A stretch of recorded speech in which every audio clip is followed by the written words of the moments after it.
There's no doubt in my mind.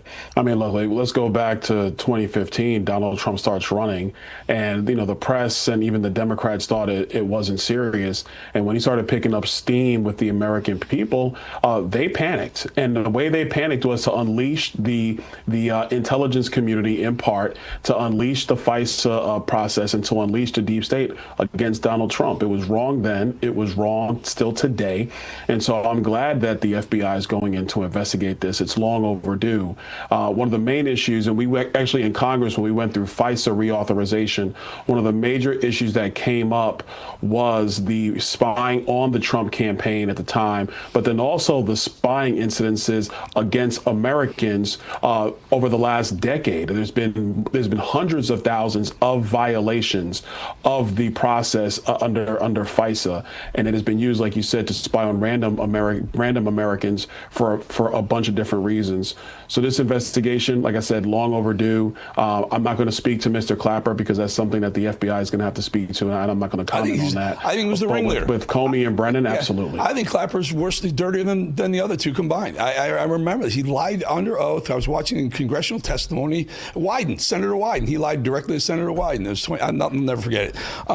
You bring up FISA. FISA court is supposed to allow the FBI, the CIA, the intel agencies to spy on Americans because they bring it to the court. They bring the evidence to the court. We now know that the FISA court listened to the FBI's, we now know, fake evidence and gave them permission to wiretap Donald Trump.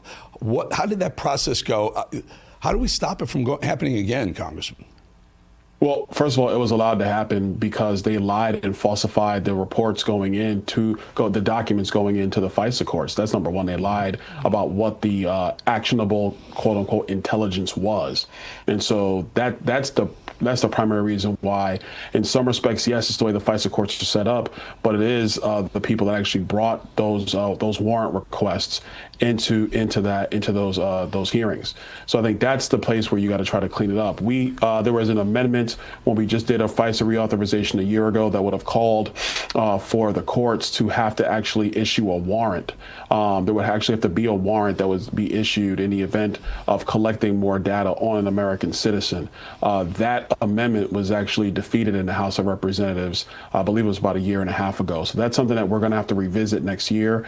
My hope is that a strong warrant requirement is put in to the FISA apparatus so that if there is a reason for the intelligence community to go after an American citizen, there has to be a warrant that is executed before access to that information is given.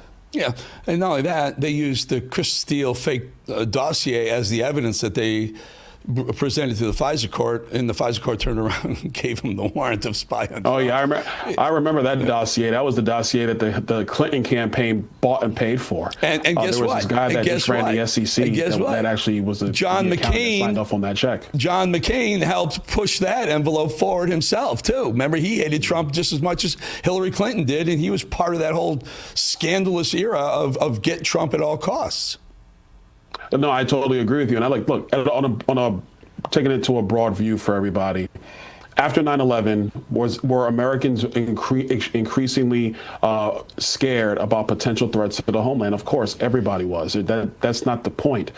The reality of what occurred is that Washington set up this apparatus where they had a large amount of ability to spy on the American people, even more than, I don't want to talk about what they've done in the past before 9/11, but it really created a whole bureaucracy around being able to collect all of this metadata for instant access. I think if we go back to 9/11, one of the things that was clear is that you had an issue where the intelligence agencies, the different apparatuses, were not talking to each other. And that's why the information flow did not pass from CIA, NSA, FBI, etc. And in the meantime, we had attack in New York City and also in Washington, and then the third plane that went down, United 93.